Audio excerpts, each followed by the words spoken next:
ভাই ওয়াল movement tricks দেন, ওয়াল movement tricks দেন ভাই, আপনি আমাদেরকে একটু শেখান ভাই। এই কমেন্ট শুনতে শুনতে দেখতে দেখতে পুরোটা মনে করো যে একদম পাগল হয়ে যাচ্ছি। তো যাই হোক, ফাইনালি বলছিলাম যে 40 কে হইলে আমার ইউটিউব চ্যানেল আপলোড দেবো। তো 40 কি প্রায় কাছাকাছি।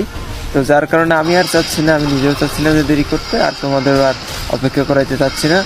তো সেই ভিডিওটা আমি আজকে নিয়ে চলে আসছি। তো এই ভিডিওটা 2টা পার্ট হবে, 2টা পার্ট। কারণ হচ্ছে যে তোমাদের A to Z বোঝাইতে আমার 2টা পার্টই লাগবে। যদিও অনেক মানে অনেক হাই বিষয় বা অনেক বুঝবা না তোমরা, এরকম কিছু না, তোমরা সবাই বুঝতে পারবে আশা করি। তো এটা মনে করো যে ক্লিয়ার ভেঙে ভেঙে যদি তোমাদের বোঝাইতে চাই, তাহলে আমার 2টা পার্ট করাই লাগবে। তো সেই অনুযায়ী আমি ভিডিও 2টা পার্ট আর কি মেক করছি। তো এইটা মনে করো আজকে একটা ভিডিও পেয়ে যাচ্ছ, আর আগামীকাল আর একটা ভিডিও পেয়ে যাবো ইনশাল্লাহ। তাই ভিডিওতে লাইক করে চ্যানেলটাকে